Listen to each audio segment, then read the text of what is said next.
permite que Moisés adentrasse no palácio como missionário. Deus criou uma situação permitindo que a sua mãe tivesse uma ideia juntamente com a sua irmã Miriam, colocando Moisés no cesto e dentro do rio, aonde esse rio passava próximo ao palácio. E nesse mesmo dia, a sua filha, a filha do rei, estava banhando à beira do rio, e ela vendo o cesto, ela pede para que os seus servos pegassem aquele cesto, e dentro daquele cesto estava Moisés.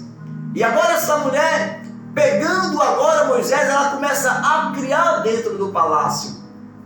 Moisés, ele cresce pensando que era um egípcio, mas chegou um dia que Moisés, ele ficou sabendo que era um hebreu. Então aí começa agora a acontecer o projeto de Deus na vida de Moisés e na vida de todos os hebreus.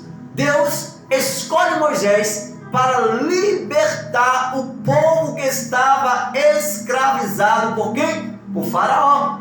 Que por sua vez, Deus, ele vai e conversa com Moisés, diz: Moisés, eu te escolhi para libertar o meu povo da escravidão de Faraó.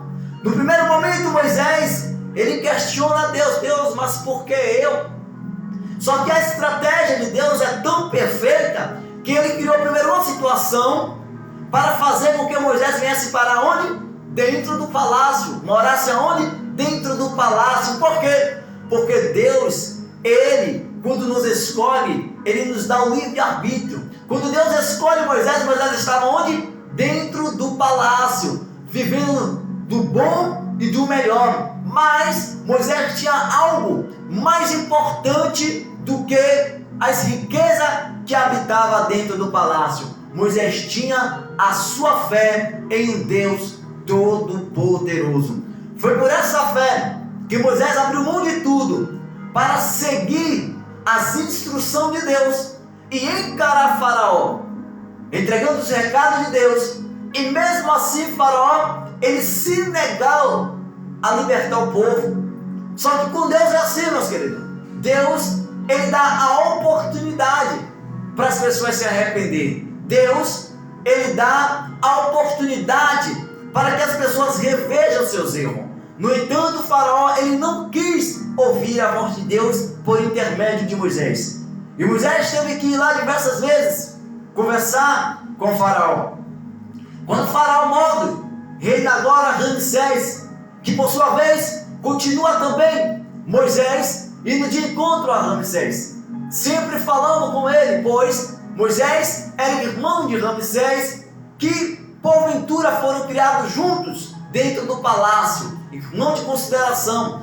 Mas maior era o que estava em Moisés, que era o Espírito de Deus, do que aquela afinidade por Ramsés. E todas as vezes que Moisés ia em direção ao Faraó, que por sua vez era Ramsés, entregar o recado de Deus, Moisés falava: olha, se tu não liberar o povo de Deus, Deus manda lhe dizer que vai vir uma praga sobre o reino e sobre todos os teus servos.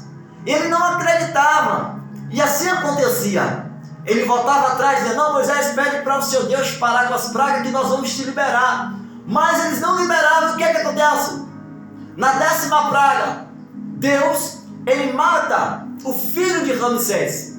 E Ramsés, ficando furioso, ele agora começa a entender a gravidade das coisas que estavam acontecendo ali.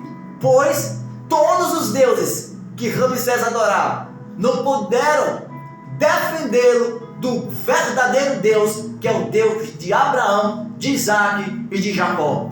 E Deus liberta o povo por intermédio de Moisés, guiando até a terra prometida. Lembrando que Moisés, ele não foi à terra prometida, pois Moisés agora ele é recolhido por Deus.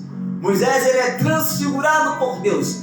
Moisés é arrebatado por Deus, porque existe uma missão para Moisés ainda na terra. Podemos depois estar estudando e passando para vocês sobre a segunda vinda possível de Moisés sobre essa terra.